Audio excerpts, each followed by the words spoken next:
know who you about to go to. My time. The greatest collegiate football player ever is Peter Warrick. Peter Warrick, yes! No, that's my partner. Yes. That's my partner. If you gonna no, you can't say it. Percy.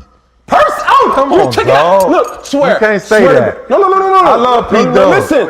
I love Pdub. He didn't let me get my 5. I love Pdub, bro. Percy, bro. Percy Harvin. Nah, dog. Percy Harvin, natural football player. Yes. One of those guys that was just like, he had, you talking about dog, finesse, attitude, aura.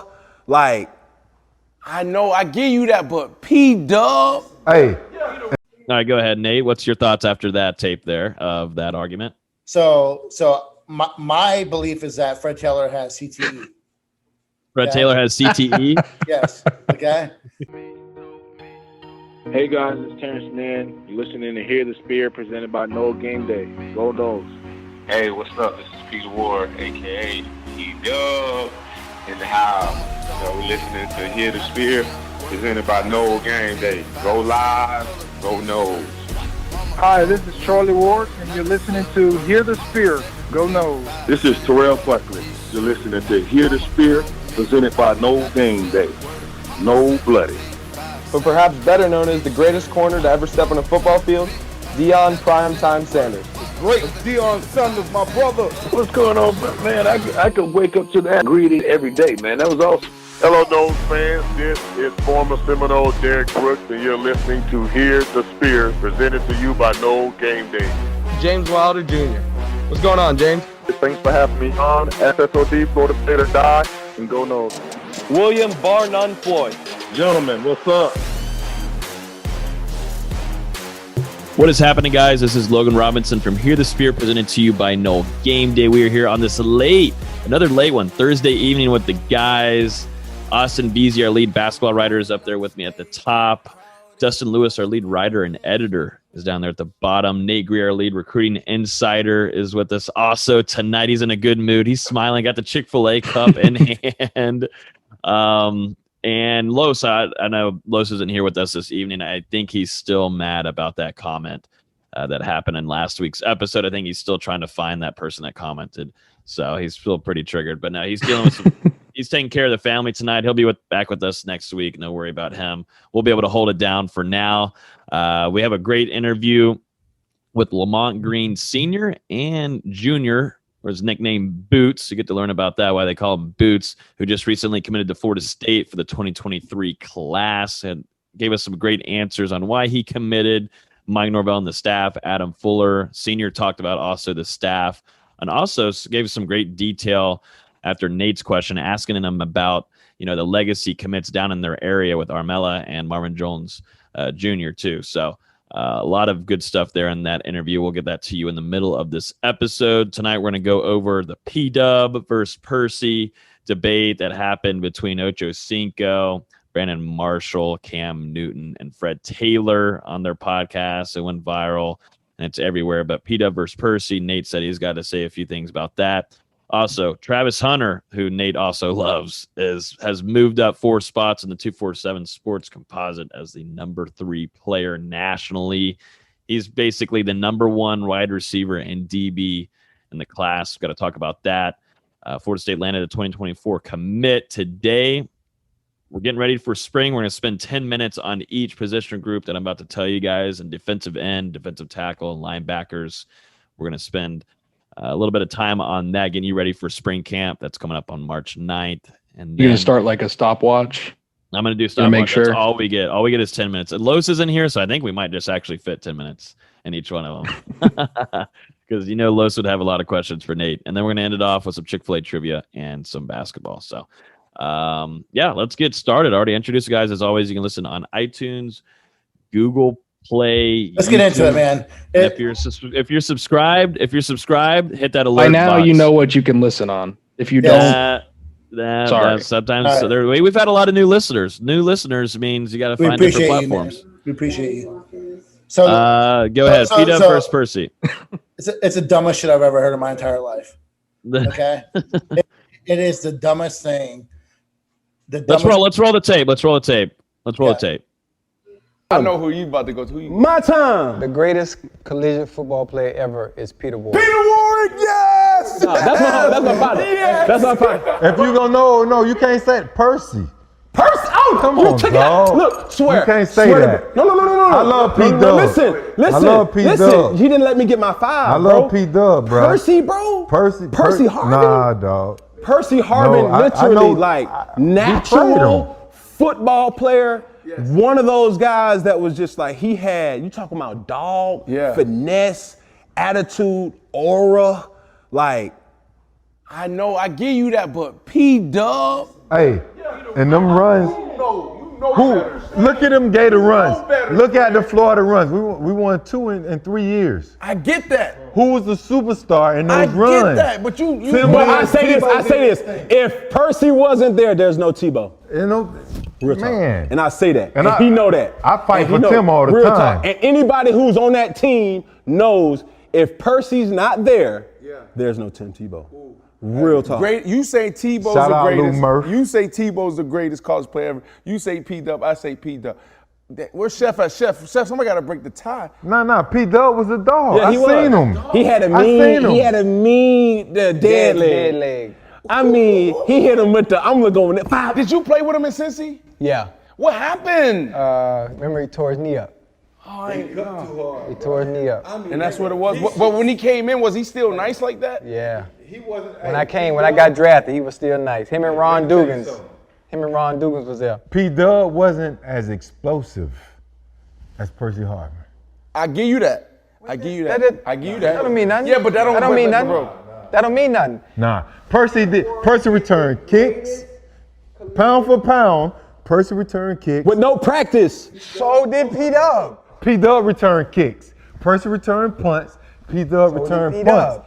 Percy played receiver. Pdub played receiver. Percy played running back. Pdub didn't do that. He didn't have to do that.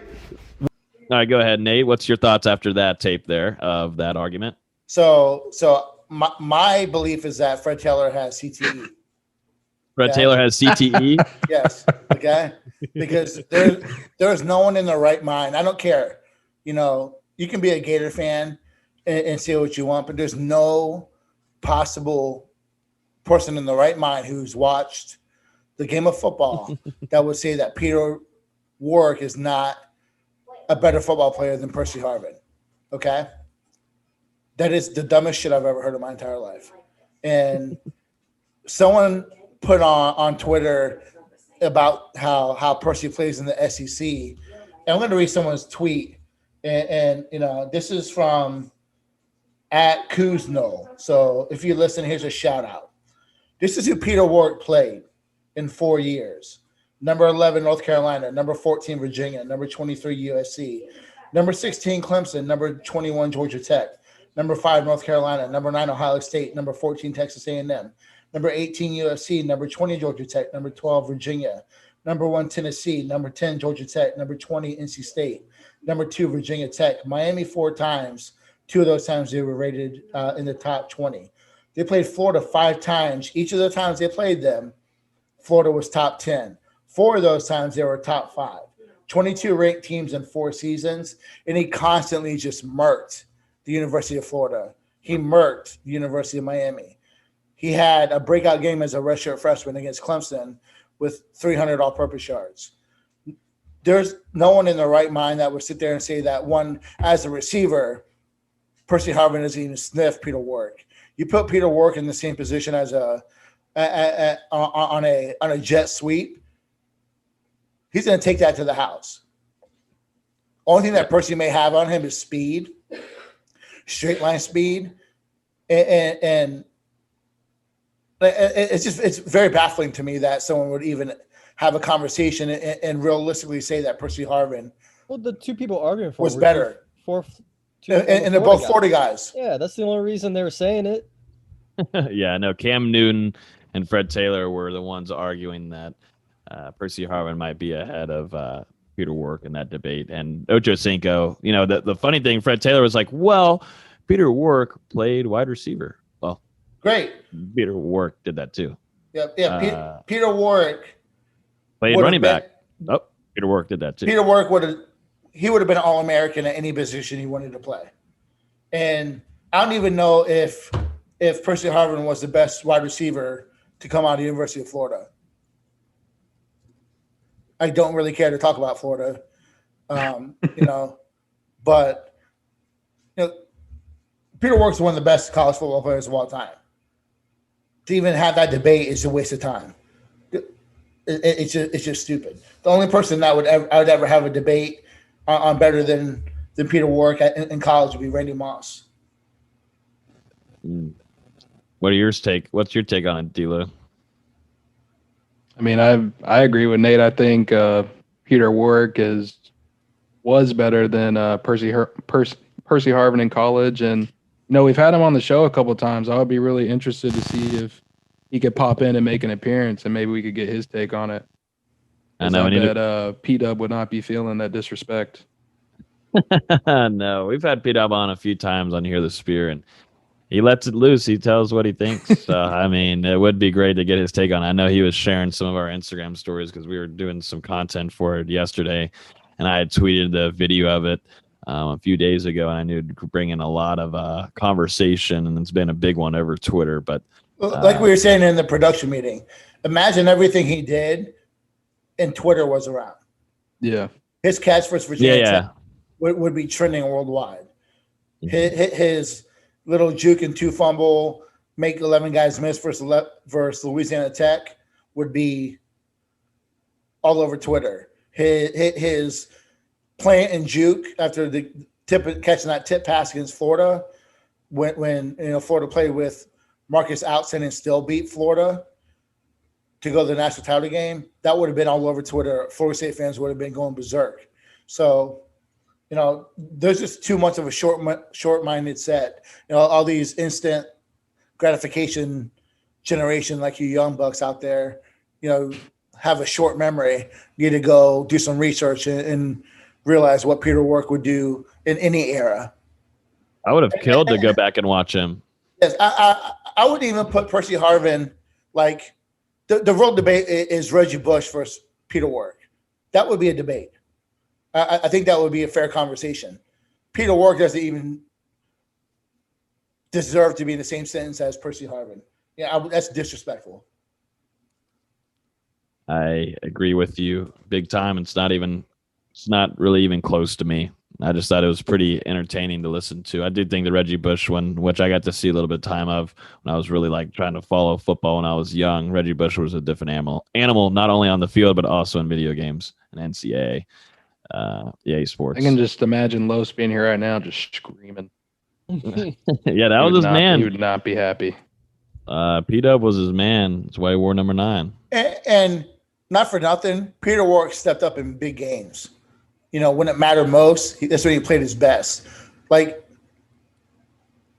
Percy Harvin was so stoned all the time and smoked himself out of games and put himself in suspension so much. Yeah, Peter Warrick, we can debate that. We won't go there.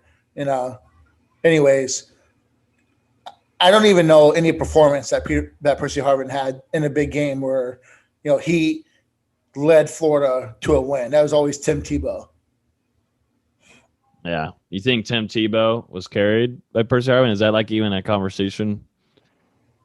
That's what he's saying. Tim Tebow carried Percy Harvin. I'm saying that both of them. In the conversation, they're saying Percy Harvin carried Tim Tebow. Yeah. I'm saying that Tim Tebow was no, I can't say that. Dude. I gotta censor myself. We got sponsors here. All right, Be careful. So there's going to be some point in life where Tim Tebow has a Tiger Woods moment when everything comes falling out, when the truth just comes tumbling out about how he is as a person. We'll be here for it. Hopefully, we're here to all be here together and conversate about it. I've been there in person at Hollywood Studios, NFL, ESPN, NFL show was there, and listening to Tim Tebow freak out because there's all these Florida fans trying to see him and watch him, and he's having a little diva breakdown about keeping people away from him. That's just all an act, man. Come on. Dramatic. Yeah, I can't stand him. How many church-going, Bible-thumping, TV evangelists have we seen just be the dirtiest scumbags in the world? And hoping it's Tim Tebow is going to be one of them. Man, would be nice. No, yeah, I can't stand him either way. He doesn't even need to come out and something happened to him. I just can't stand him already. That's a whole debate. Let's go back to Percy Harvin now. Percy Harvin was good. He was a skilled player. Can't take that away from him. You know, he was a threat. You know, dangerous with the ball in his hands.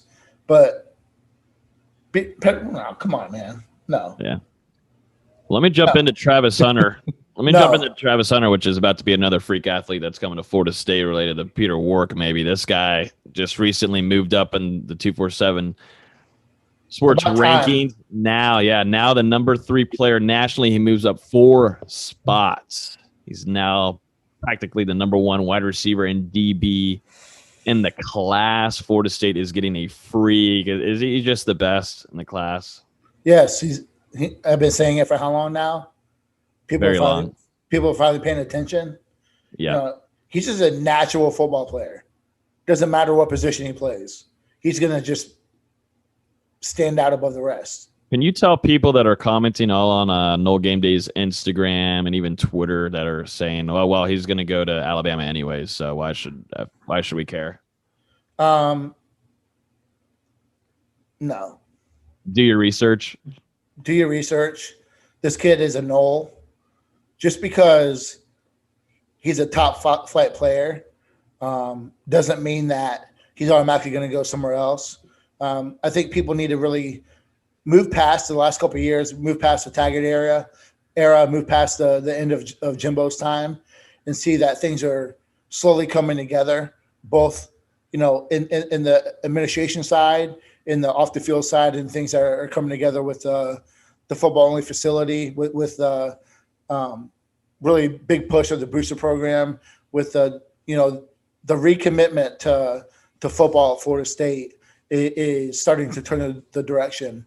And, you know, any Florida State fan with any common sense will see the impact that these coaches are having on the recruiting trail. And this kid is all Florida State. He recruits like a coach. This is, in my mind, my opinion, very similar to a Jacoby McDaniel in terms of just, it's no question. He's a Florida State guy. Stop being a Chicken Little and think that he's going to up and go somewhere else. I know there's a few people. Usually, you know, not knocking our Instagram followers. There's a lot of followers there, and there's some that don't do their research enough. But I understand. It's enough to. There's not really an argument right now. But Brandon Jennings isn't a Hunter. You know, that kid got some really bad advice and made 3 different commitments. You know, no disrespect, but I think that people are so, you know, mentally worn out about kids decommitting from Florida State. Luke Altmaier, I get it, I understand it, but this is a different cat, man.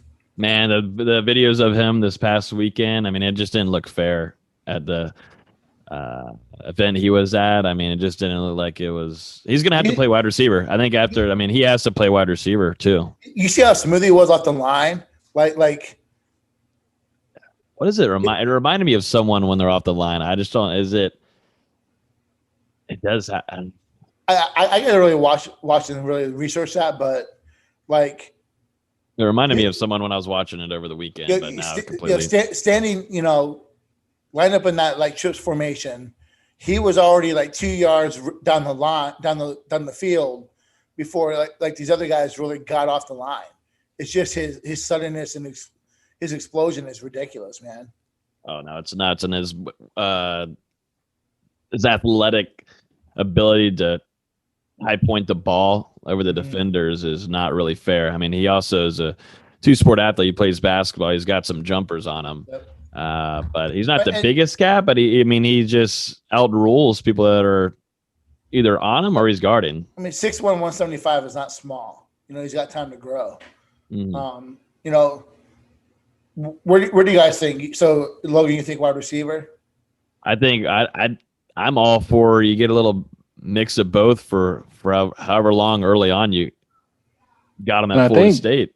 I think that's what he said in interviews. He said, he's going to come in and play defensive back, but in certain packages, he's going to be playing over on offense at wide receiver at times. So I don't know how you keep him best off. to both worlds. I mean, this is how I look at it, and I could be wrong. But this is my opinion, so I'm gonna say it. So there's a lot of really damn good wide receivers out there. I don't think there's many that are as good or talented as him. But when you project into the NFL,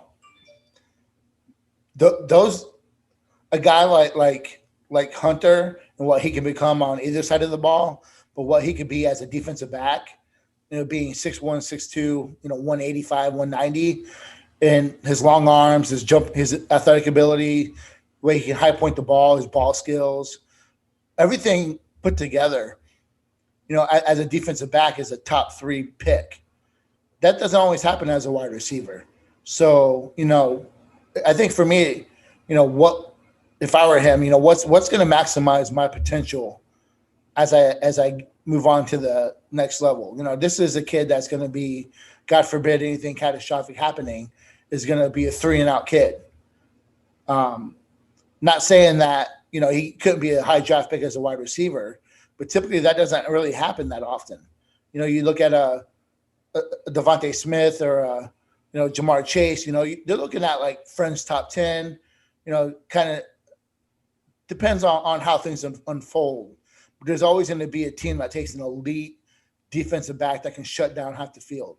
Mm-hmm. So for me, I look at it as you play him at corner, let him be that dominant guy in the back end, a Jalen Ramsey type that just shuts down a defense. But you give him 10 to 15 snaps on offense because he's clearly shown in 3 years of high school football that, he's got a ton of stamina that, he doesn't wear down, plays every facet. He's an athlete. So I don't think this is going to be a kid that necessarily gets worn out by playing, 70 snaps on defense and another 15 on offense. I agree that you can't keep the ball out of his hands, but I look at projecting down the line, in my opinion, is that an elite big time defensive back is going to get a chance to get drafted higher than an elite wide receiver, because there's always 3 or 4 of those in a class. There's only one or two true top flight defensive backs that enter the NFL every couple of years. That's my opinion. What do you think, D-Lo? I agree. That was a long opinion. And I think Nate covered it for us, but no, I'd like to see both ways. Send them both ways. These kind of athletes, you just can't keep off the field. He's going to be special anywhere he plays. Yeah, I think they're going to test the waters at first. I really do think they are, and I also really depends. I think it's open market for him on the defensive backfield, but if Florida State's wide receiver class and they're already cooking with chemistry here by next year, then I think they'll be fine a wide receiver, unless they want to bring him in and just be just another nasty target. But I think Florida State's wide receiver room is looking pretty bright, and the quarterbacks are putting around him. So we'll see where he moves. I mean, just his natural ability. He's the best since Derwin that's coming to Florida State. Absolutely, yeah. Talent wise, if we're talking straight up talent, freak talent, the freakish nature of them. Yeah, those two. The fact, he just doesn't get tired. That's the thing. He did. This kind of looks easy. That's what I was saying earlier. It just looks just like he's gallivanting around, and boom, there's a touchdown. He's grabbing over a defender like it's nothing. His length is ridiculous. He's 6'1". He's got long arms. He high points the ball. I mean, there's not many guys that are going to beat him for, in that phase of trying to catch a ball. No. Speaking of recruiting, Florida State landed a 2024 commit today, an athlete / running back, Cam Davis. This is a pretty interesting commit because, that's so far in advance, and you're wondering, wait, what is the staff seeing? You're like trying to do your own investigation. What has he got on? He only played 5 games, you were saying earlier, Dustin, in high school so far. So young. He also is planning to play baseball too. The baseball team offered him. So he commits early to Mike Norvell and staff, and also to Mike Martin Jr., and a dual sport athlete. This guy looks like a freak. I wish I had an image to show the guys, everybody watching live right now, but I'm sure that people have seen the tweet. This kid looks a lot like Cam Akers, that kind of same build, that kind of vision. If you looked at a few of his plays, he's more yoked up at that. Yeah, more yoked. But then he's got good long speed, and you can also compare long speed. You can also compare him. You can also compare him because of the fact that he's playing quarterback. The fact that he's also playing quarterback. He says that he's being recruited to play running back, but right now he's still planning on playing quarterback too. So he's got quicks and vision. The quicks and the vision. The quicks and the visions. For how old is he? 14, 15 years old. 14 or 15, yeah. So let's go ahead and do an evaluation breakdown of a kid who played 5 games. But I digress. Yeah, no, he looks definitely like a freak athlete. Still very young. Got to wait and see some more film on him. But the staff sees something in him. Yep. I mean that run that was going on Twitter is very Camish, very very Dalvin-ish with the vision. You can tell he can play. Absolutely. You can't not take those guys whenever you can get them. He's had a long time for his process to come, but 2-sport, super athletic kids just don't grow on trees. And I mean, there's always the possibility that he grows into a quarterback anyway. I mean, right now he's listed as an athlete. Florida State's recruiting him as a running back, but depending on how his high school career shakes out, they could look at him as a potential quarterback option by the time the 2024 class. He's got good power. Around. He's got good power too. Okay. All right. But like I was saying, Davis played quarterback this year as a freshman. He went 50 out of 93, completed almost 54% of his passes for 3 touchdowns and 2 interceptions. On the ground, he ran 55 times for 554 yards with 5 touchdowns, 10.1 yards average per carry. Remember, for y'all listening, this is in 5 games now. Yeah, 5 games. 5 games.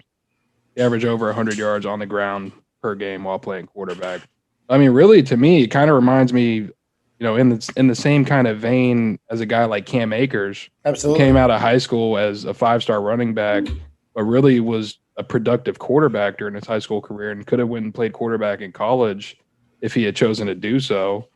So, for Florida State to be able to get guys that are dynamic multiple ways on the field, I think it can only improve the program. And I mean, obviously we're going to have to see how this kid kind of develops and progresses over the next 3 years. But right now I would say it's a promising take, It's early. It's really early. He's got all the traits that so far, 1 year in high school are lining up for a kid that's going to be a damn good football player. Yeah. Maybe a potential top prospect in the 2024 class, I mean, we have no idea. It's hard to judge this early on in someone's football career. Absolutely. Well, even hard with some of those 2023 kids. Oh yeah. I mean, you're 2 years away. It's really hard to sit there and break down a huddle film and try to pinpoint things that make a kid stand out and think that that's going to be what they are. Yeah. Well, guys, football is coming back to us. We had a nice little break, but in just a few weeks, Florida State is going to start spring practice on March 9th, and that means that we got to start getting into some spring position group breakdowns. We're going to go drop by 3 position groups tonight. We're going to be doing this for the next couple of episodes to get you guys prepared.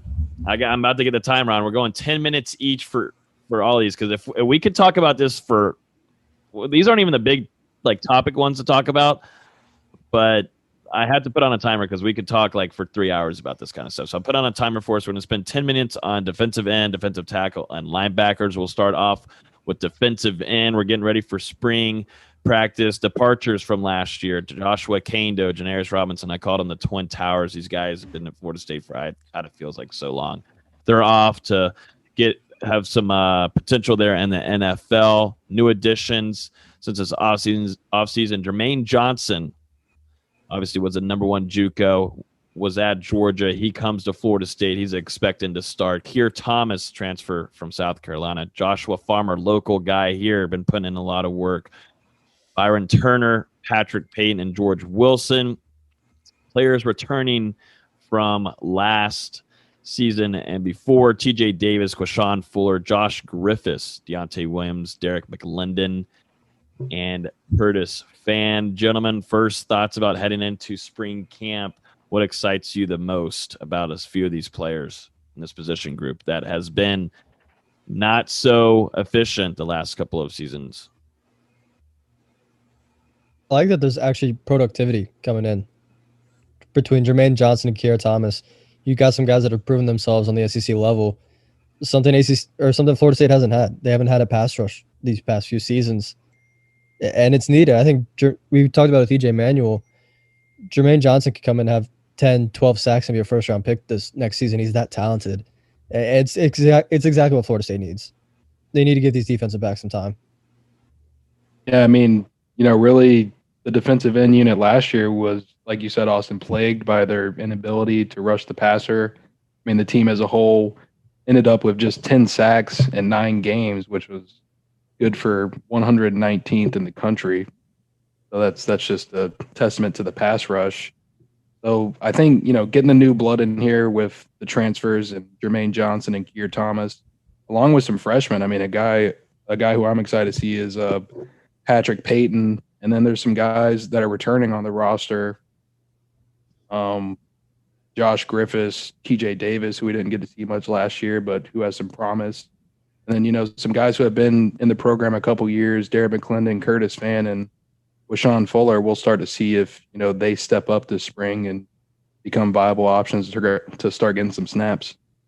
Yeah, I'm interested to see Josh Griffiths right off the bat was getting a lot of PT in the early part of last season. And then I think just because how the season was going and Adam Fuller and the defense just kind of being shot at most points, there was a lot of guys going in and out there trying who fits best. But this defensive end group, there's got to be a pass rush. Obviously, the big name, Jermaine Johnson. But I got question marks about Quashawn Fuller, man. He comes in, he decides over Florida to come to Florida State. I still think there's some potential there for him to get some playing time. But last year, I think a lot of things the thing that really wrecked him and slowed him down was just kind of just being consistent in plays and he's got to get better in shape. I think for him, I think there's potential for him to get a lot of playing time this season. I don't think he'll be a starter, but I do think he's going to have a lot of potential to play. Griffiths is another question mark for me. I think you could just say pretty much the entire returning room is a question mark. I mean, no one out of that unit. And I mean, they're all pretty much young players outside of maybe Deontay Williams, the transfer from Baylor, who didn't see a ton of time last season. I think when you look at that room, the name that stands out for me is Derek McClendon. I think he played really, really well. And when he got a chance last year, when you look at that room, it's going to be Jermaine Thomas and Jermaine Johnson and Keir Thomas. I think you're going to see Byron Turner, Patrick Payton. I think you'll see Payton and Wilson in situational pass rushing. But I think that, Florida State's going to get a lot out of McClendon. I think he's a little bit slept on as a player. I think that, he, in my opinion, was better, should have started over Janarius Robinson. So I think that, if you can get that 4th and 5th guy at that position, you'll be okay there. I'm right there with you, McClendon. Yeah, we all know the lack of pass rush, and that's what it just comes down to is how are they going to generate a pass rush? Because it doesn't matter who's at DB, the fact that you only get 10 sacks in 9 games is just it's atrocious. Mm-hmm. Yeah, I go back and looking at Joshua Farmer as a new addition to this team. I see a guy that was one of the first that the staff was after and was able to keep with the guy that's local too. That He was just the first is all about football. of the Mike Norvell era. Yep, and was able to kind of have they got some kind of vision for this guy. I think I love his last name. I think it's going to fit well, and I think that he's just watching his workout videos and his work ethic is going to translate really well for him on this field. And he's a guy that I'm watching out for heading into spring camp. I think he kicks inside 2 or 3. He's already up to like 270. Yeah, no, he's a big boy. He's put on. Maybe I listed him wrong on here. So I mean, TJ Davis is coming off an injury. I know the staff was excited about his potential coming in. He was a little bit under recruited, but if he can come in and is coming off that injury, that's someone I would watch too. Quashawn Fuller. I know he's done a lot of work to transform his body. Just haven't seen it yet. I agree with Logan. And something just isn't adding up for him. It kind of maybe a tweener, maybe isn't a true DN, but isn't a true 3 technique. So does he just, try to cut a ton of weight and become a true DN, or does he put weight on and become a full-time 3 technique? So I think he's a little bit of a tweener there, and that's why we haven't really seen him, make that next leap in the college level. And that's why you always take big body defensive ends. We talked about last week with the 2023 commitments and all this kind of stuff and all these DNs. You just could never have enough. I guess my question to you guys would be, how worried would you be about the defensive end room if, Mike Norvell and the staff hadn't been so proactive in the transfer portal to be able to land Jermaine Johnson and Ear Thomas? And then obviously you lose Robinson and Kando. I mean, without landing those 2 guys, what's the state of this room right now?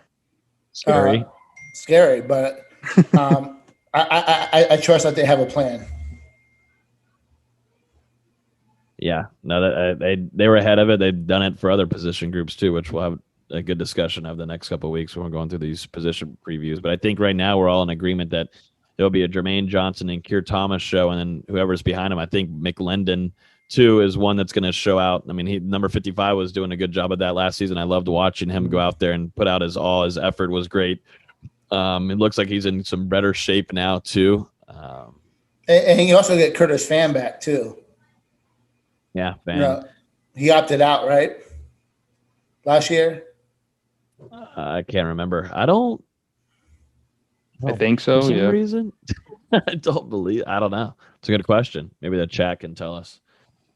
Or someone tweet us. I don't believe he was. I know there was a lot of excitement of him maybe getting some playing time. Wasn't it Chapman that opted out?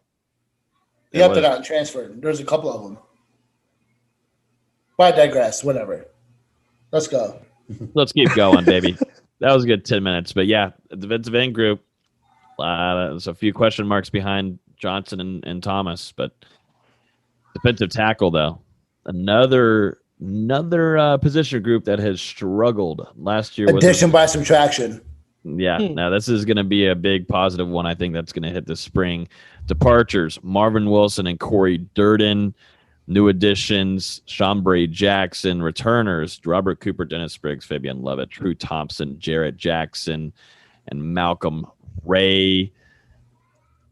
Guys, this defensive tackle room has got to be better than what it was last year. We just got done talking about the defensive ends. Efficiency wasn't good, but these two, I mean, this defensive tackle group was atrocious per what we were thinking it would be. The mob 2.0. Yeah. There's no more mob. The mob's gone. Mob's gone. I think I shouldn't be speaking for us, but I think we may all be in agreement that the best defensive tackle by the end of the year was Fabian Levitt. I think we can agree on that. Yeah. He made a lot of Dennis Briggs was pretty good too. Yeah, I was going to say. Yeah, about to say, but then Dennis Briggs comes back and played really damn good. So, I'm not too worried about that position. I think that you got a guy who's gone in Durden who just brought down everything that the staff tried to do. It's just a crappy teammate. I don't know if he's going to go through with NC State. I don't think that's going to happen. That's just it's not really a bold prediction. I just don't think that's happening. Got to graduate first, right? Got to get the grades. I think there's a few distractions happening, but I mean, we're only we've given our harp on Durden and maybe Wilson too, but there's a lot of things that we're holding this position group down. I do think that they need a Malcolm Ray to take that next step and kind of show some of those flashes. They need Jarrett Jackson to be healthy.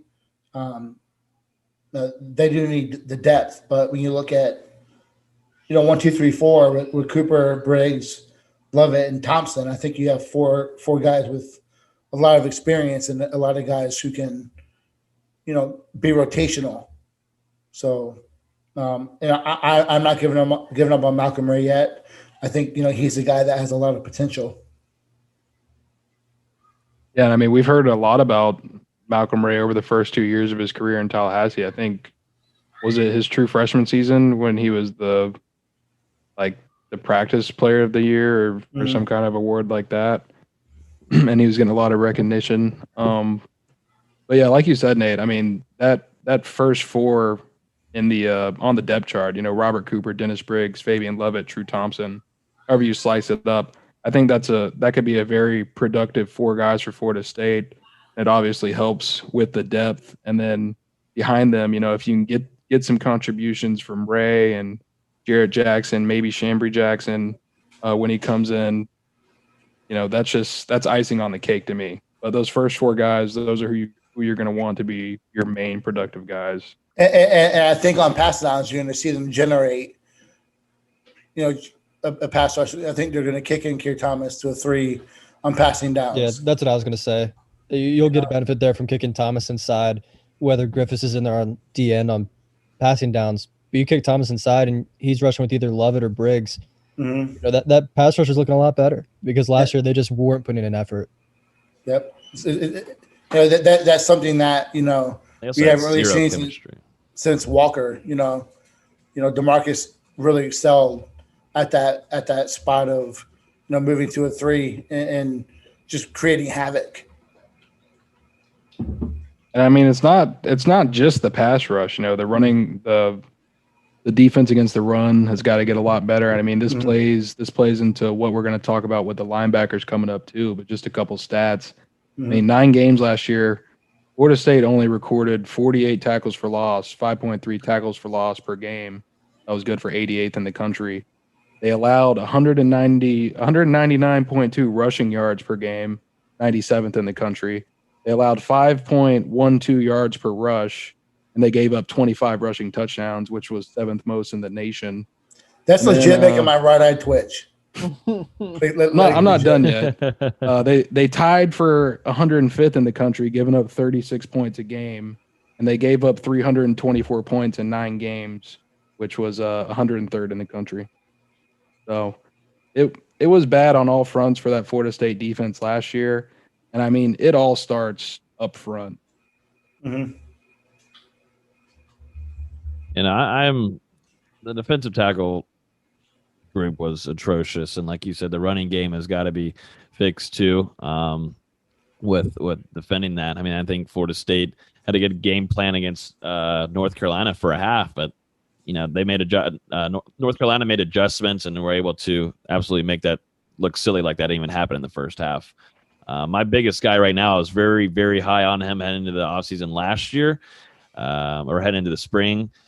But he did end up opting out, was Dennis Briggs. So I'm still going to stay and keep my chips out there on the table. I'm going to say Dennis Briggs is going to have a big time spring and eventually hopefully have a good fall camp too. But Dennis Briggs is a guy I think is going to hold down that, Robert Cooper is Robert Cooper. I think he's still got to trim down some. I mean, I don't know how long he can last out on plays. I didn't know how long Corey Durden could last out on plays. I don't know. I mean, you could see the shape difference in Corey Durden in the last 2 years. It just wasn't any kind of focus towards the football. Did you see the little video of Lovett working out? You know, Cooper was behind him, and he looks like he slimmed down even more. Yeah. So I mean, they're working on it. Yeah. But yeah, this is going to be an interesting camp so far with the defensive ends and defensive tackles, and then it just gets even more interesting here. Linebacker group, another group that struggled. We're going through like the depressing parts first. I think that's what we have lined up. That's what Dustin got us lined up. Depressing first, so then we can ease into some more. I figured, we had a defensive end come on the podcast talk about his commitment to Florida State. Might as well start with the defensive ends.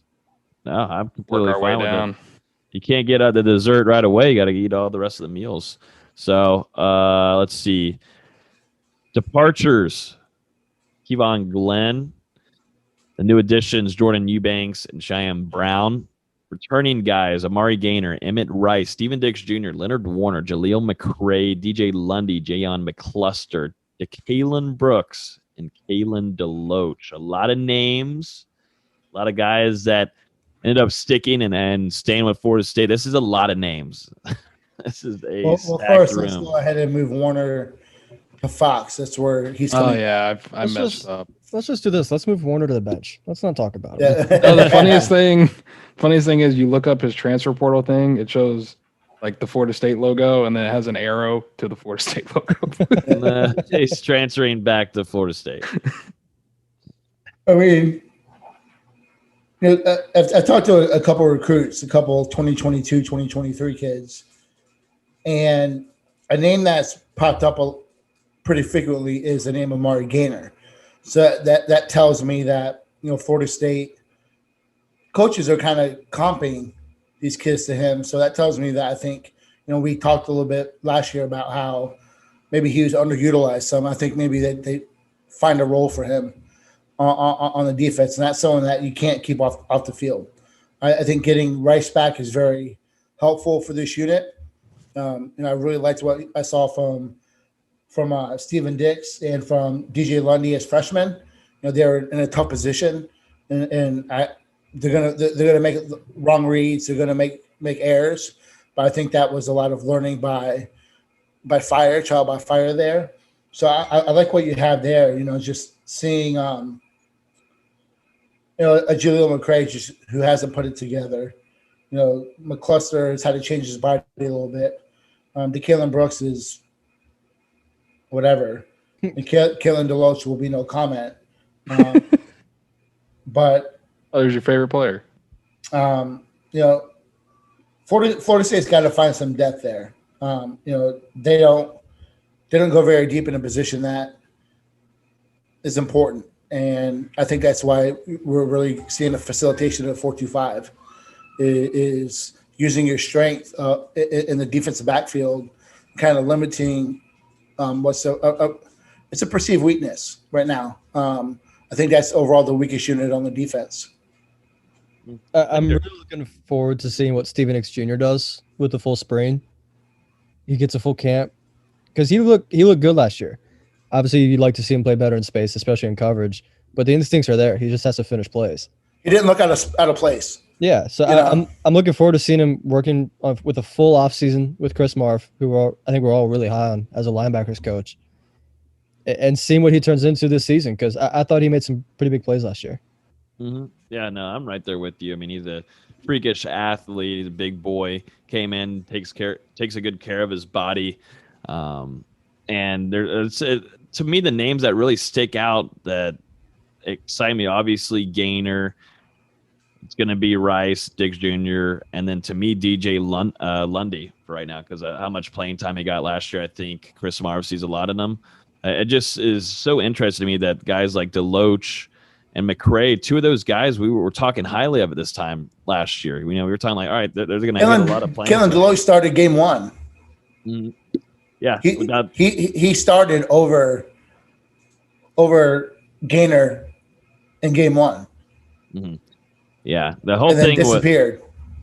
Which was crazy to us. We talked about it when we were recapping games. Like, these two have disappeared; they're gone. And And so going back to Amari Gaynor, me and Nate and all of us on here have talked about it. Last year, I think, with how the season was going and everything, Adam Fuller didn't know where to put him. I mean, Chris Marv didn't either. They just had no idea where to utilize him at. It was ridiculous. They're using him in end zone packages and then leaving him off the field when the opponents were making drives in the middle of the field going down the field. It was stupid. That was embarrassing. They did it for multiple games, too. It just was nonstop. I think that's got to be fixed because you can't keep a guy like that who's going to have faster speed than most guys in that linebacker unit off the field, and you just use him for a goal line package. That can't happen again. If there's one guy on the defense, it's got to be an every down player, or at least in the linebackers, it's got to be an every down player. It's got to be Amari Gaynor. I mean, he's just too good to keep off the field and limit his snaps. It makes no sense. Good tackler, physical, and can go east to west real quick. And we almost, it's like they forgot about what he flashed as a freshman, as a pass rusher. Mm-hmm. Yeah, that's where they need to move him down to where we didn't even talk about it. Could he move down to the line? He could move to a DN. I think that'd be a situational. Route. I think that'd be not an every down guy. He's at 233 right now. 233. Nah, you gotta keep him where he's at and be that athlete. But yeah, this group not every kid's made, body structure wise to add on 50 pounds in college. Nah. That's where the injuries start to happen. If he got his legs straight, I've talked to him about that. If he gets his legs straight, does a little bit more squats. He likes getting those biceps big, but if he got his legs straight, he's got long legs. Looking good on the beach, man. Try to get all those tattoos out there for the girls. But yeah, no, this group, they got to figure out Amari Gaynor. Emmett Rice comes back, a veteran dude. I think hopefully, we were very excited about him last year. They had a rough start to the season, but I think finished off very well. Great in the run game, defense. And yeah, Steven Diggs Jr. and DJ Lundy are those two guys that I think are going to be boom, boom, boom, in and out, playing a lot in this defense. The rest is kind of question marks. But this group right now, I think, has the talent. It just really worries me about what happened last year between Adam Fuller and Chris Marv. What was going on? I know the season was shot maybe, and they were testing different things, but this can't happen again. And hopefully this spring, I think the spring will help the staff a lot. I mean, we'll talk about the next few weeks when we're going through all these position groups, but this spring is going to help this team a lot because you could definitely tell it was a new coaching staff that came in and you didn't have a spring because for some of these games, some guys were not supposed to be in some areas. All right. I think that's pretty much it. Anything else on these three groups, guys? Any last comments? That it can't get any worse. So we'll probably. It can only get better. You can't afford injuries, period. But these three segments, you really can't afford to lose your top. The top four guys on your depth chart. You can't afford to lose a Jermaine Johnson. You can't afford to lose Amari Gaynor throughout the season. So they really got to stay healthy. Yeah. What position groups are we doing next week? What should we go and tell them? I don't know. I guess we'll keep working our way down the defense. So we'll nah, man. Switch it up. Let's do running back. Whoa. Quarterback. A random one in the middle. Okay. Running back, quarterback, and kicker. No, we'll be doing special teams as a. You got to make sure Los is back for the kicker. Let's do long snapper, kicker, and punter. There you go. That's what. Stay tuned for next week's episodes. That'll definitely get them to come in here and bite in and listen.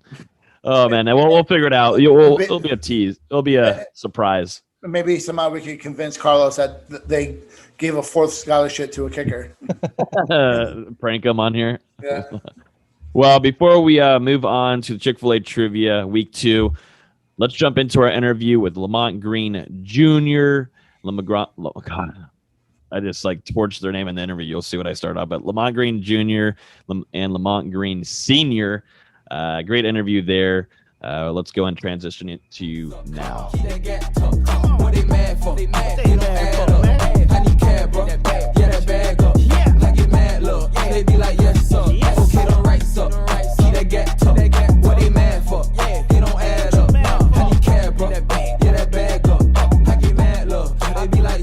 have a big-time guest, one of the most recent commits of the month, Lamont Green Jr. and Lamont Green Sr. with us. Obviously, we know Senior from his time at Florida State playing linebacker, was a team captain, also spent some time in the National Football League. Now we're going to be also interviewing his son in the 2023 class, just recently committed to Florida State last week. The Greens, what's going on, guys? Glad to have you on this evening. How y'all doing? Hello?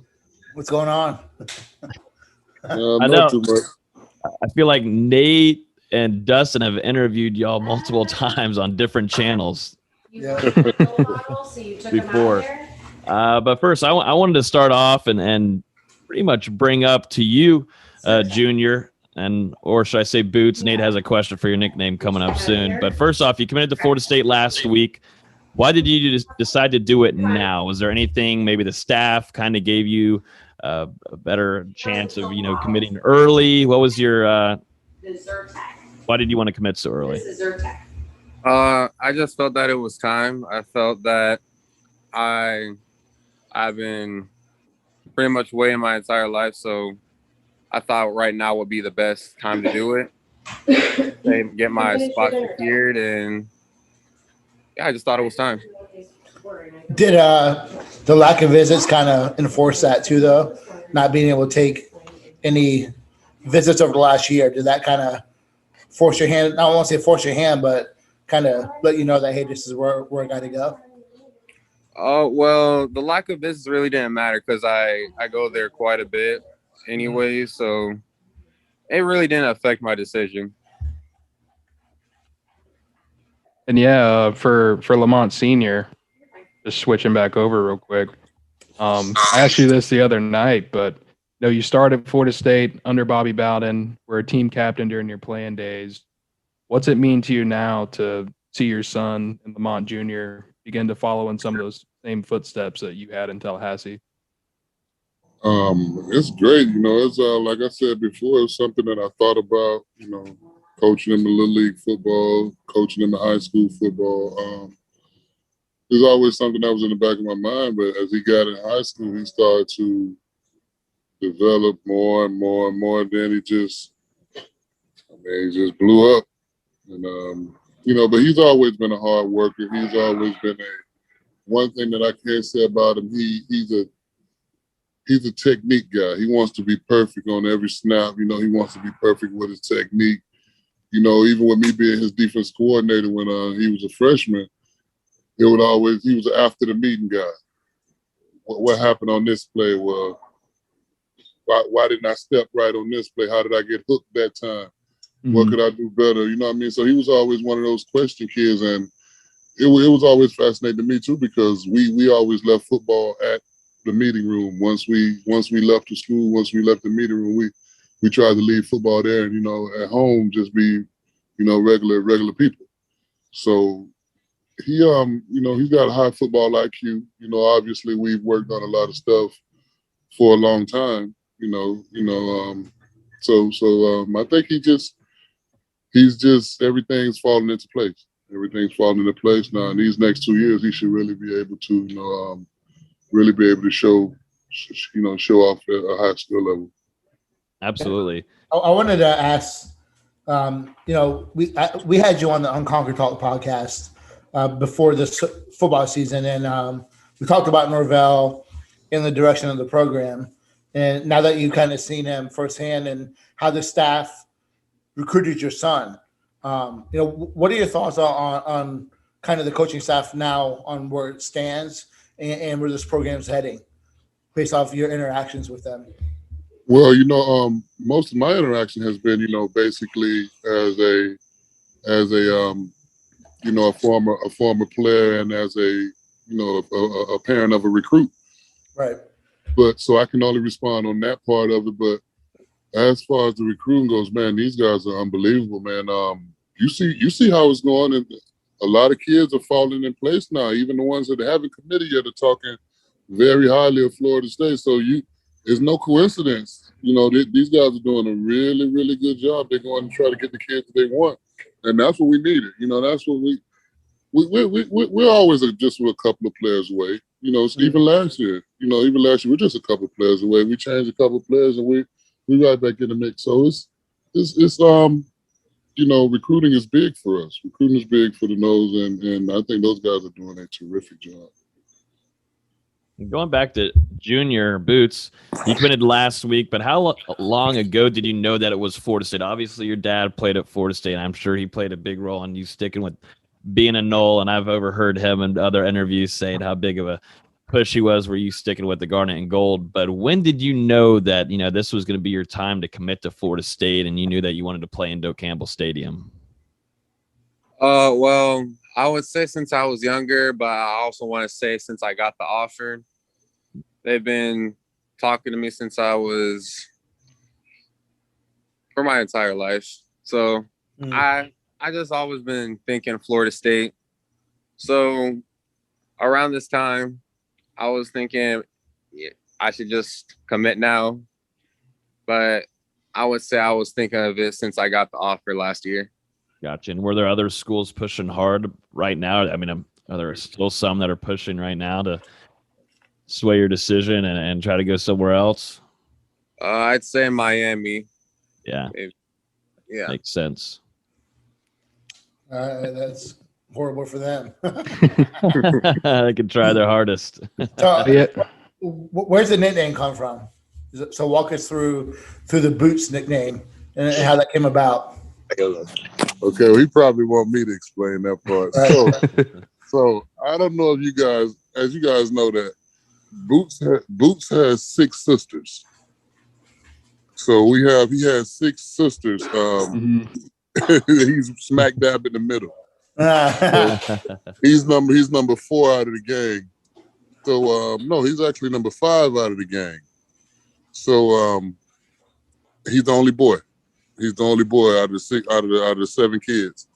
And one of his sisters used to love the show Dora the Explorer. Yeah. And when he was a little baby, she said that she was Dora the Explorer and he was the little monkey Boots.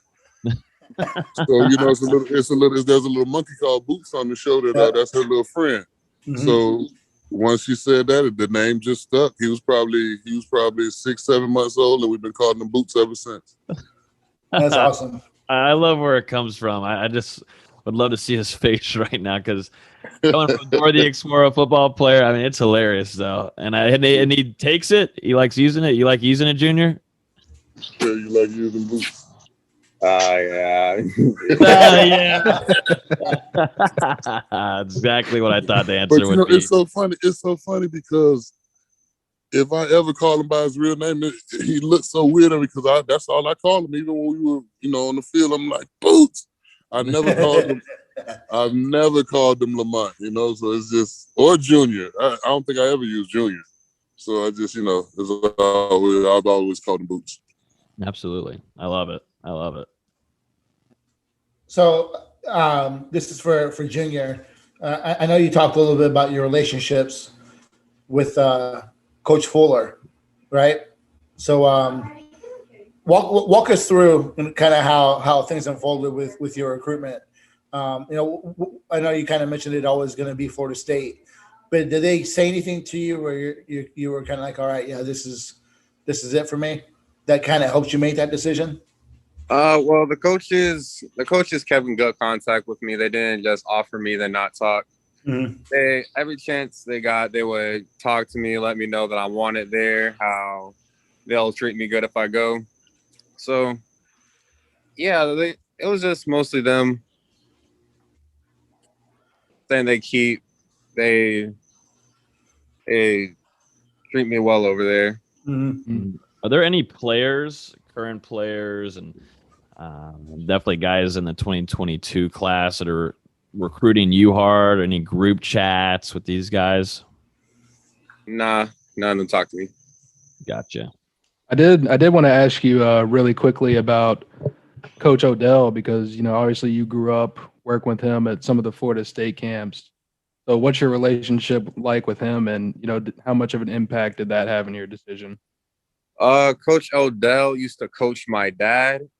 Right. And I met him when I went to one of the Florida State camps when I was in 7th or 8th grade. And then when I went to 9th grade, I started playing DN. So that's when I had like directly knew that he was going to be coaching me. So then we were working, talking, and then that's kind of how I got a connection with him. And yeah, that's how I got to know him, and now we keep in good touch. I'm going to ask you too, Junior, real quick. How much of it being a legacy recruit impact your decision overall? I mean, you obviously were your dad playing at Florida State is a big deal, but what is it going to be like for you, you know, eventually playing in Doak Campbell Stadium? What excites you about being in that stadium? It excites me because I've been there. I've seen it so many times on the TV screen, in person. I've seen what the atmosphere is like, especially on game day. I've seen how wild the crowd gets. It was just the excitement, all of it, and my dad being a legacy recruit. It was a good part of it. It was that, the school being how it is, and then me just want to go there. You post a lot of videos of you putting in that work in the weight room. So are you thinking strong side or weak side when you get to college? I prefer to be on weak side. Do you think that your maturation as a player is going to force you to slide over to the strong side? I mean, do you think you're going to kind of outgrow that position, or how do you envision things unfolding for you? Well, I don't know how much I'm going to grow to, so we're going to have to wait and see. You prefer the weak side? Yeah, I prefer weak side. Why is that? Well, yeah, it's the other side of the quarterback, so I have more chances to like get behind him after getting past the tackle than getting a sack. Right. Yeah, it's mainly that reason. Okay. Dustin, I think you have one. Yeah, I actually have one for Lamont Sr. I asked you this last week, but you talked about how well the staff did recruiting your son, and now they're going to get the chance to develop him, not only on the football field at the next level, but also as a man as he moves into college and things like that. So, what do you think about the way that they're going to be developing him in both of those aspects? Well, I like I did a little bit of background research on Coach Norvell, like some of his policies and things before he even got to Florida State, and I like a lot of the things he's doing, a lot of the things that he's doing. A lot of the rules that he have in place, he doesn't have many, but the rules that he has is, things that help young boys adjust to becoming young men. There are certain things that he's not going to allow in the building, and that's something that I appreciate having a son going into the program. I think that I get a good vibe from him. I think that he can help my son develop into a man. Like I said, you go to college in the most developmental stages of becoming a man in your life, 18 to 22 years old. And once you come out of there, there's no turning back. Ain't too many people going back home and lay up under mama after they turn 22 and they graduate from college. So, that's the turnover point, and I feel safe. These guys, especially with Odell there, Odell's like an uncle to me. And somebody I hold dear, and I know he's gonna take care of my son, and and I feel good about the rest of the coaching staff also. Absolutely. That was leading into my next question here is, what is your relationship with the staff like? I know you talked very highly about Mike Norvell and also Odell Haggins, which Odell Haggins, I mean, that's a name that is going to resonate on this campus and does for forever. But what is your relationship with Norvell? How talkative are you guys together, and how much did it play a point in your son committing to FSU? Well, I had to get to know him. I had to get to know everybody. But I can say that I've talked with Coach Fuller a lot more than I've talked with Coach Norvell. Head coach is a busy man. But I've talked with him on occasion, 3-4 times, and every time it's been good. I met with him when they came down for the meet and greet in Miami. Had a long setting. We talked for a long time. Met the rest of the staff. I haven't met Coach Woodson yet because he wasn't a part of the staff yet. But everybody else I've met, but we've developed, I think, a thicker bond with Coach Fuller than, really more than Coach Norvell, just because of the time constraints. Coach Fuller has a little bit more time. That's his job to recruit a whole lot like that. So, Boots got to spend a lot of time with Coach Norvell, with Coach Fuller, and as you know, me and Ron Dugans, we were teammates, so that's a whole different, connection right there. Me and him, we spent most of our time in college together. And then Odell, Odell was a young coach when I got to Florida State, and when you have a young coach, they're really doing the most. So Odell spent a lot of time with us, even though he was D-line coach and the tight ends coach at first. But he spent a lot of time with me after the practice, doing pass rush things, helping me out, this, that, and other. So, and over the years, that was like the connection for the older guys to the program was Odell. So, so our connection has never been broken over all these years. So he's kind of like like an uncle to me, so I got a pretty good relationship with the staff. You kind of, I think, played around with the question, but, realistically, shoot straight. How mad would you have been if he did not go to Florida State? I don't even know how to answer that question. I think we're disappointed. You can't say mad because I think proud of your kid. Now, I can say it like this: if he was a kid that just played high school football and he didn't have an opportunity to go to Florida State, then I would be happy whatever school he could go to. Mm-hmm. But being that he's in the position that he's in and he had this opportunity, not many people can say they're a legacy recruit and have the opportunity for, their dad to be able to stand on the sideline and watch them play. And me as a dad have the opportunity to stand on the sideline and watch my son play. So answering your question, I think I would have been crushed. And I want to ask a follow-up question to that.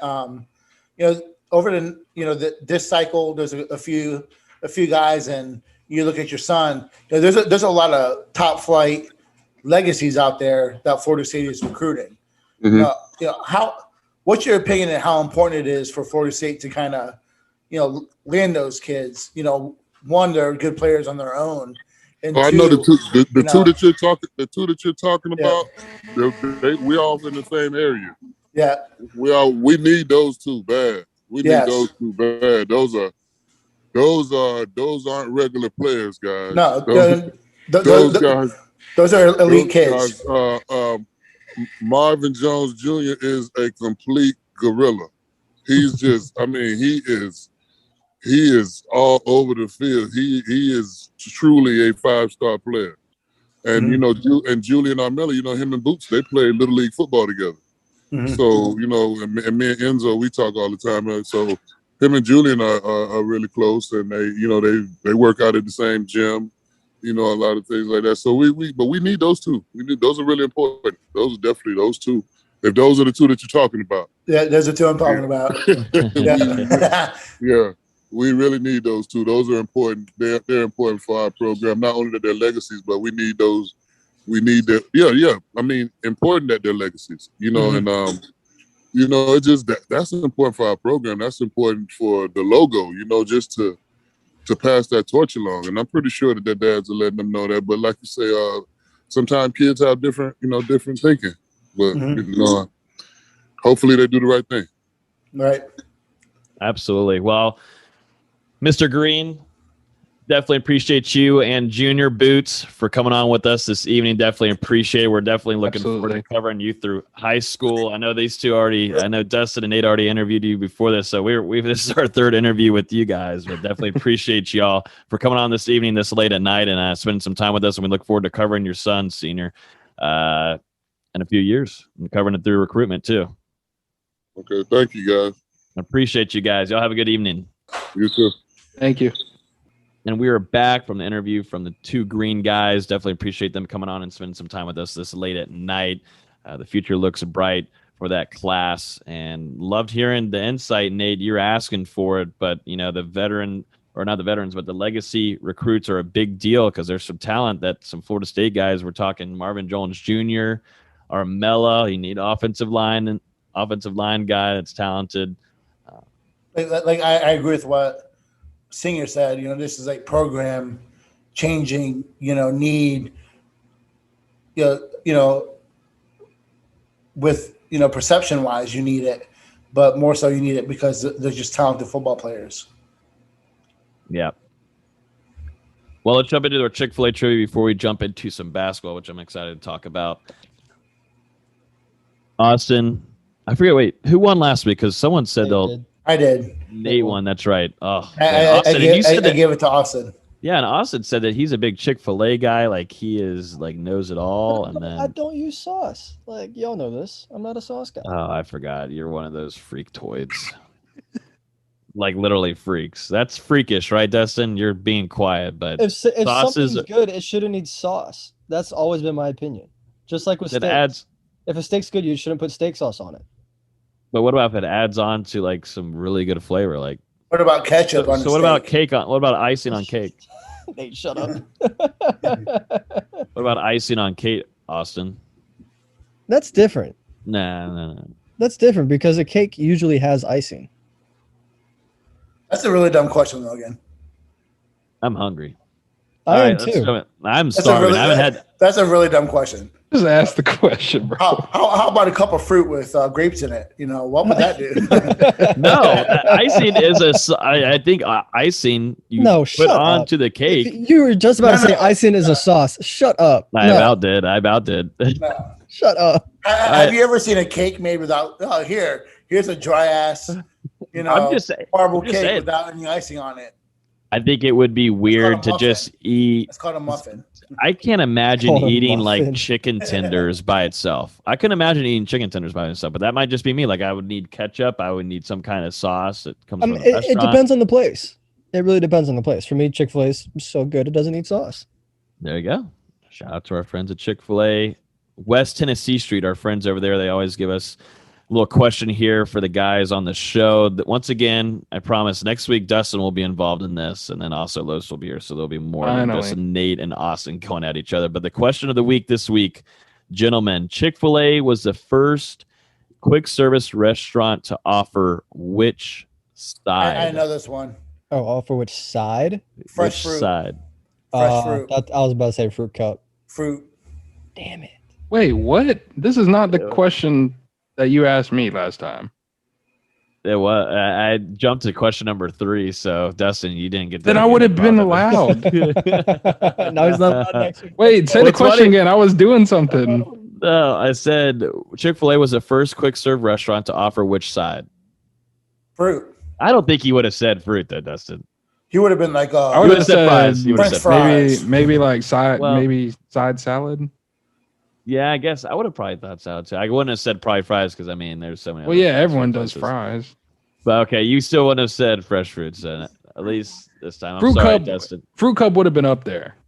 Have you ever gotten a fruit cup at any fast food restaurant, Dustin? Only at Chick-fil-A. I wouldn't. Did you know you would not offer fruit cups? You would not catch me getting the apple slices from McDonald's. No, but I'll get the fruit cup from Chick-fil-A. If I want to feel healthy. Yeah, Austin, say that question again. I said, did you know restaurants even offered fruit cups? Most don't. What about a side salad? I'll pass. Go ahead and I'll get the fries. Go ahead and send Austin that other card too. You got family to feed. All right, take some cards, Nate. Nah, man. I'm sending them out. I'm trying to build some good faith for some size 13 ones. That's what he's doing. That's a fair point. I can work something out. That's fair. Oh, man. Well, let's end off the podcast. We got some basketball to talk about. As always, thank you. Shout out to our friends at Chick-fil-A. Also, our people in Discord just got some free food, too. We did a little trivia there, so definitely make sure you're in the Discord. Giveaway going on Instagram, too. Oh, yeah, we do have a big-time giveaway. I know we teased it last week, but I was able to have confirmation 2 club tickets to the last home game of the season. And you said, Austin, that if Florida State beats North Carolina, then boom, Florida State can celebrate and win the regular season championship for the ACC, right? If they beat Boston College. If they beat North Carolina, you're looking at a ACC clincher against Boston College at home for the second straight season. Yeah, so a big-time game. That's on our Instagram at Knoll Game Day. You guys go enter that. We got a lot of giveaways coming up. Free food, club tickets. It's just now getting started, so go check that out. Let's jump into some FSU basketball. It shows on here that Dustin put Florida State versus Pittsburgh recap. Really? Question mark. But I think we didn't talk about Pitt. We didn't get to. I know I couldn't come on here on Saturday, and why couldn't you come on here, Logan? What were you doing? I had a work event at Proof Brewery. Yeah. You had a work event at a brewery. Yeah, it was a work. I had not really an event, but it was more of like in the know, just hanging out with some of your work friends. But anyways, yeah. Next time I'm sending them a restream link, and it'll be them. They'll be able to take care of it all the time. But yeah, Austin. I mean, 2 days from now, Florida State slides by Pittsburgh. You said before going into that game, Florida State's 1-6 in Pittsburgh. Florida State's able to go 2-6 now, and it's a nice win for the Noles. It was a very nice win, especially when you consider MJ Walker didn't score a single point. You usually don't win games where your leading scorer just doesn't score. Raekwon Gray was fantastic, 16 points, 8 rebounds. He is absolutely Florida State's best player right now. He is scored in double figures each of the last 9 games, including Miami, which we'll talk about here in a second. But he just took over that game. Justin Champagnie for Pittsburgh was awesome. He's so much fun to watch off ball, and he played every single minute and finished with 21 points and 10 rebounds. Champagnie's a real dude, and I wish he had some help around him. But the fact Florida State was able to go up to Pitt, do something teams in the past haven't been able to do, which is winning at Pitt, it's a big win for Florida State. It gives them some momentum, gives them some more confidence for this home stretch. And then they got great news later in the day when Virginia lost at Duke. Florida State took over the first place in the conference. Hey, I'd love to see it. I didn't get to see much of the game. I only got to see like the last 10 seconds, but I was just going to say it was especially, a good win considering that MJ Walker probably played, the worst game of his career. He went scoreless and 20 something minutes. And, he sat out last night. He's been dealing with some injuries, but, I thought for Florida State to overcome him going scoreless with Raekwon Gray continuing to put on strong performances. And I think Malik Osborne as well was pretty dominant against Pittsburgh on Saturday. So good road win. You think Raekwon Gray's playing himself into Player of the Year discussion? I doubt it. Champagnie's leading the conference in scoring and rebounding. And when Florida State's best player usually the voters will just base it off scoring. Yeah. And Florida State's leading scorer is MJ, and he's 23rd in the conference. It's not going to be enough to get it on. I think Raekwon Gray's probably going to be all ACC first team, if not second team for sure. But he should be all ACC first team just because of his impact defensively. In my opinion, he should be ACC defensive player of the year as well. I think he's been fantastic defensively. Now you add in his all-around offensive game, he's just been phenomenal all season. You can't punish a kid for playing on a deep team. No, you can't. And I think the best team deserves at least one all-ACC first-team guy. That's just my opinion. Can I have Raekwon Gray come to me with the Golden State Warriors? Can that happen for me and replace Draymond Green's stupid ass? I mean, I can't stand. I mean, it was fun watching Green do his thing a couple years ago, but now he's just a nuisance on the friggin' court, and he pisses me off. And Steph Curry, I think, wants to slap him sometimes, but I feel like Raekwon Gray is just like a 2.0 with Draymond Draymond Green, and he's playing himself into, NBA discussions, man. I mean, he's playing fantastic. Yeah, I've been talking with a couple of NBA people, just gauging their interest. Like, well, what do you think about some of our guys? And they're like, I think Turk needs one more year, develop his 3-point shot. But it wouldn't surprise me if he goes on a crazy run in March, like Kevin Gelly did. And they're like, oh, maybe we need to convince this guy to come out in the draft. Who's that? Turk. Gray. He's been playing so well recently. Everyone's like, oh, God, he's going to leave. The consensus among the NBA is teams like him, but not enough to convince him to come out and draft him. Mm-hmm. And I think that's big. You get him back for next season. Next year's team's insane. Loaded. Yeah, that's what to say. It just excites me whenever I think about the class next year. It's really still exciting right now, but next year is just a whole different level. It's just a silly level. Do we have on the docket talking about Matthew Cleveland getting snubbed for the? Oh, we should. We'll bring that up. Should we just bring it up now? Bring it up, yeah. Bring it up. I do not understand how Matthew Cleveland. Yeah. Matthew Cleveland, 5-star. Depending on the site you look at, he's either top 10 or top 20. Was not selected to McDonald's All-American game. Wow. I do not understand it. How many players get into that? I think it's like 16 or 18. Isn't he having a really good season? He's been phenomenal. I think he's averaging a double-double, like 25 and 12. What did he do to the wife there? Jeez. I do not know. I do not understand it. Cleveland's been very vocal about it on all the social medias that he couldn't believe that he was snubbed as well. I hope that, if he gets like if someone gets hurt and he gets that secondary offer. I hope he declines it. Tells him to go shove it. Yeah. Mm-hmm. Did Jalen Warley get in? No Florida State players got in. Wow.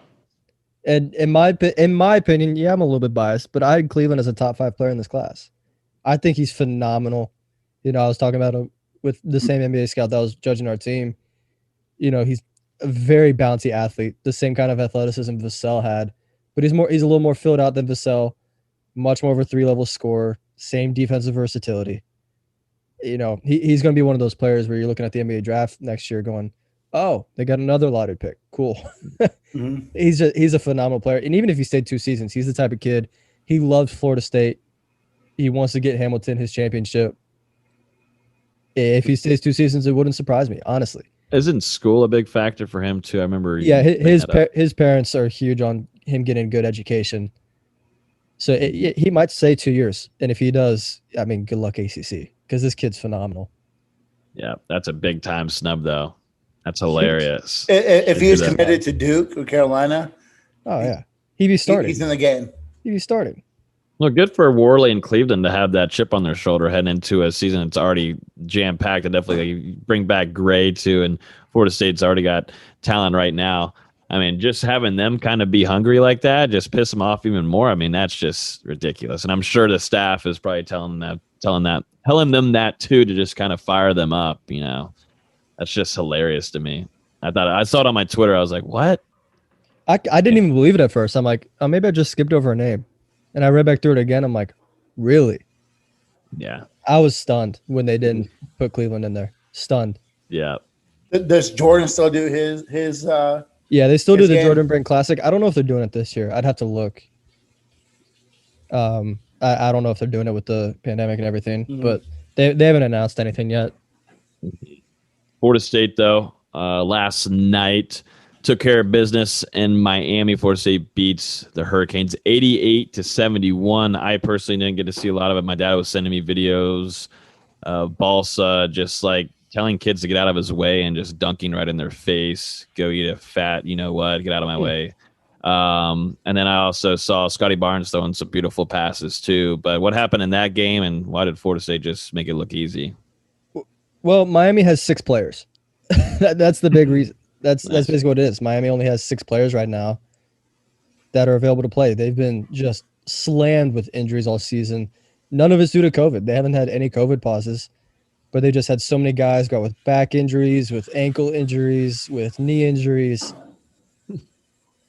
It's been really bad in Coral Gables and their training staff. It sounds like it. Chris Likes was supposed to come back like a week or 2 ago. Re-hurt his ankle in practice. Now he's out for probably the rest of the season. Harlan Beverly, another guy, he's been dealing with back injuries all season. He had a herniated disc and was playing through it for half of conference play. And finally, like, okay, just rest. They've been ravaged. And then Florida State, even without MJ Walker, without Tanner Ingam, and without Malik Osborne for most of the game, they just slept walk to buckets. Miami had no interest in playing defense. Florida State was really good offensively, scored 1.3 points per possession. It was never much of a game. You know, Miami got it down to 11 in the first half, and Florida State's like, oh, yeah, we're supposed to be playing basketball here, and went on another 13-5 run, and it was a 25-point game again. Mm-hmm. It was one of those games where Miami was just too outmatched. Mm-hmm. First of all, I got a few questions. So, number one, any kind of updates? Was it a bad injury? I didn't get to see the injury with Osborne. So Malik turned his ankle. He stepped on someone's foot going for a rebound. It looked worse live than it did in replay, and he was able to stay on the bench after the game and was walking around. As of now, he's probably doubtful, which sucks because Carolina's a great rebounding team, and you'd love to have a guy like Malik Osborne, who's a great rebounder, great effort guy. Mm-hmm. As of now, he's probably doubtful, but if he plays Saturday, that'd be huge. For MJ Walker, the consensus seemed to be that Hamilton held Walker and Ingam out of the game just as a precautionary reason, thinking, yeah, it's Miami. We don't really need these guys. Let's save them for Saturday. Because from what I was told, both of them went through shoot-around on Wednesday morning. So it was one of those things where, like, let's just save these guys, make sure they're healthy for these last 3 games. Yep. So take that regular season throne again for 2 years in a row. And then my next question just completely went through my frigging brain. Wow. I knew I should have said it. I completely lost. It was going to be such a really good question. I was just like, wow, Austin's going to be impressed by me, but I just lost it right here. This is what no food does right here. Now I'm just disappointed. Like always. I'm like really disappointed because I had a great one and now I'm really about to punch myself.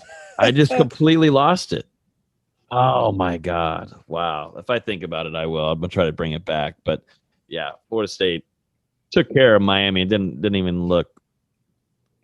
Oh my God. Oh, I had it. There was a big conversation on Twitter today about, or I saw a few people talking about, is Balsa the best center since at ever. FSU? Just ever. It's not even close. The best center at Florida State ever? In terms of skill set, let's get it real here. Dave Cowens is far and away the best player in Florida State history. But if you're just looking at overall skill set, it's not even close. Koprivica is so skilled with the ball as a 7'1" center that what other 7-foot center is bringing the ball coast to coast and finishing with the Euro step or finishing in traffic? He's a rare offensive talent. I mean, just rare. I saw one scout say he's a baby Jokic, which isn't a bad comparison because he's a really good passer too. He just doesn't get the chance to display it as much. Mm-hmm. Yeah, no, I got to see him just transition and boom, and just bring it into the. And it's all natural. Inside. It's just such a natural flow. Like you talk about, you look back at like Fiondu Kabengele. Love Fiondu. Such a great player, but he worked so hard to make sure he was a really great player. He was really raw as a freshman, as a redshirt, and even that first season he played, he was pretty bad for half the season. Then towards March, he started figuring things out. Balsha's just been super, super impressive, and he's going to make himself some money playing this game, whether it's next year, the year after, whenever. Really talented player. FSU will finish off the regular season with North Carolina on Saturday at 4 on ESPN, and then, like we said, on Wednesday with Boston College, late night game at 9 p.m. But first of all, North Carolina, man.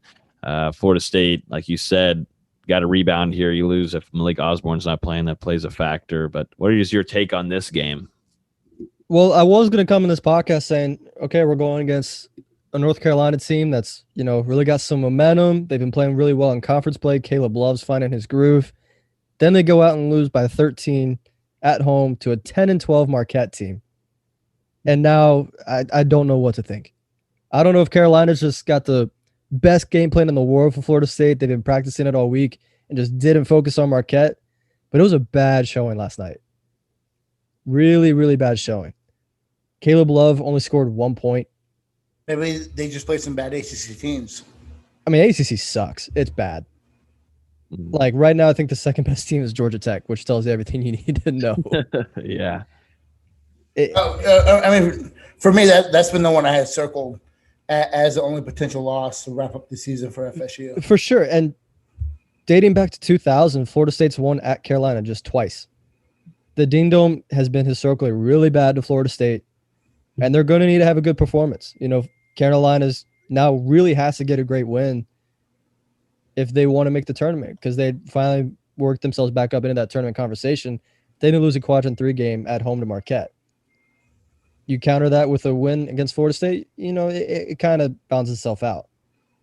But I just don't know. I really just don't know. Florida State's going to have to rebound. They're going to have to defend the 3 better than they did in the first game. In games where Kerwin Walton, their starting shooting guard, scores 10 or more points, Carolina's 7-1.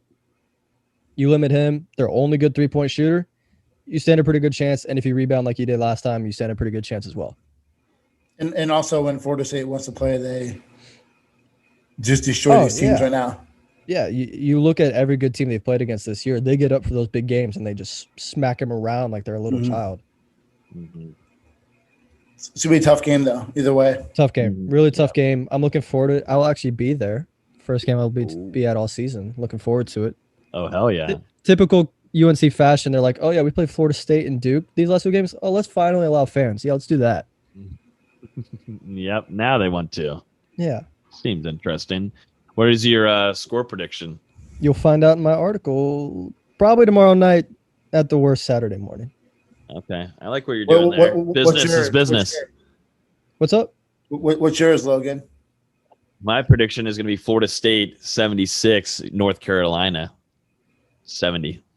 That's what I got. I got Florida State winning this game, and then it's going to be a good time in the Tuck on Wednesday night. Hopefully, maybe Dustin might invite me back for our 3rd and final date together. That would be the end of it all. That would be it.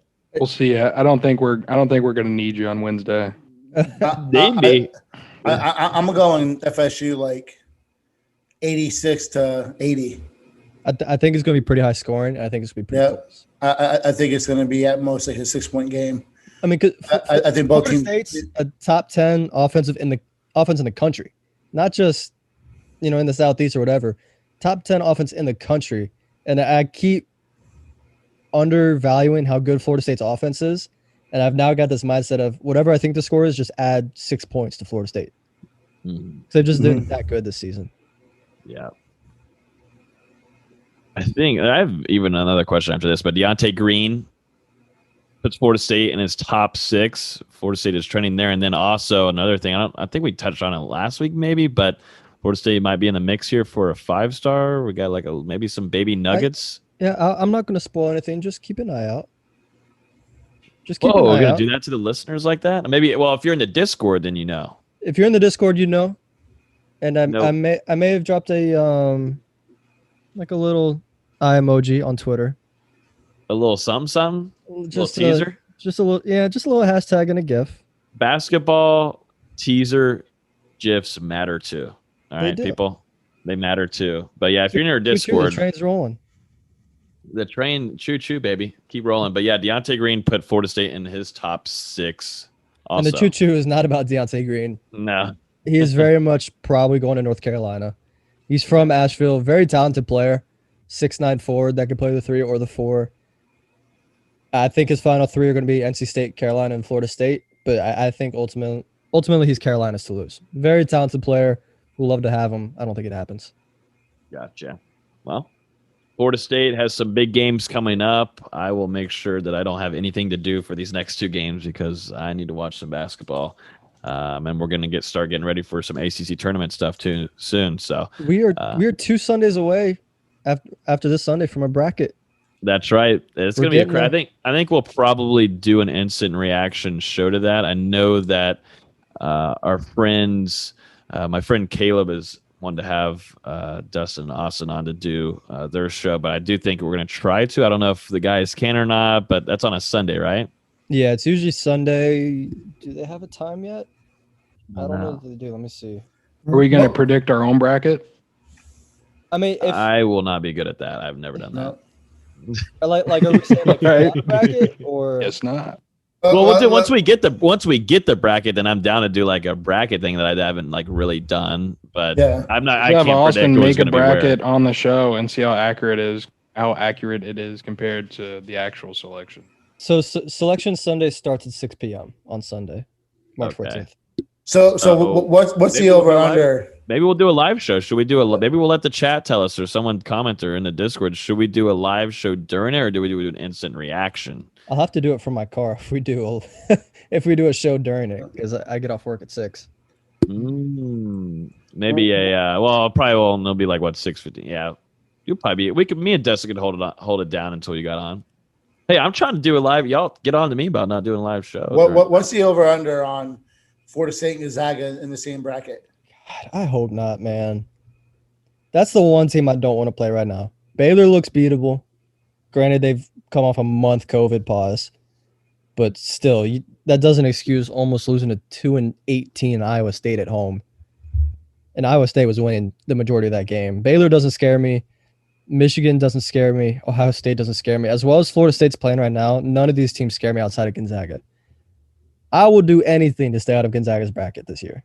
What would you do? Tell us. I mean, I'm not going to say. Would you get a tattoo? Maybe. Would you put sauce on a chicken dinner? That's what I was about to say. Would you if that's what it takes. Nuggets and a sauce? If that's what it takes, yeah. Would you drink a beer? No. Yes, you would. I doubt it. Honestly. A sip of beer. Sip of beer. I honestly doubt it.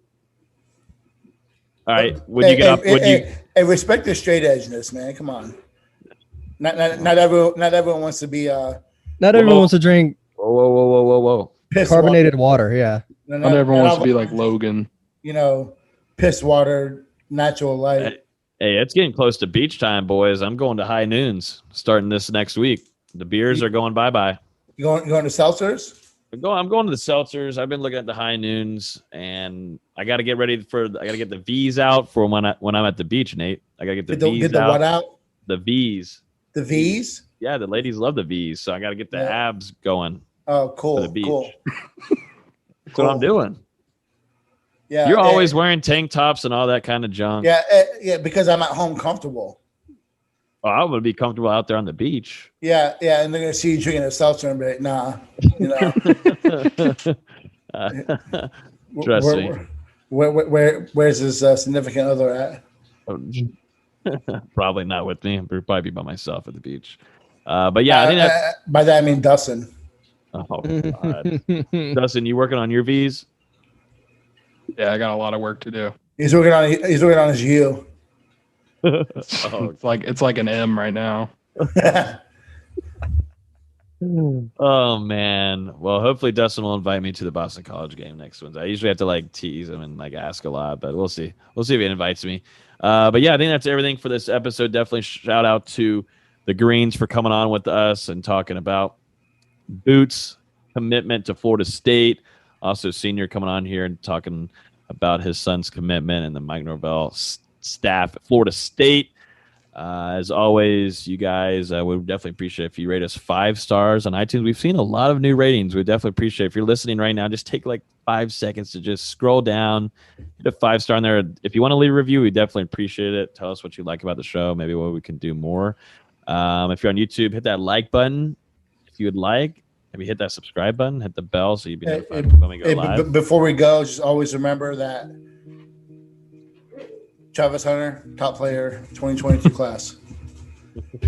Oh man, what's gonna be your outro now once he's signed to FSU? You're gonna say he's the best player. Travis Hunter, best player in college football.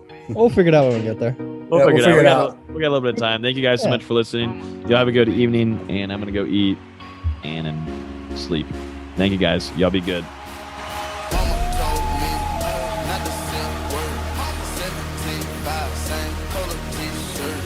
Mama told me not to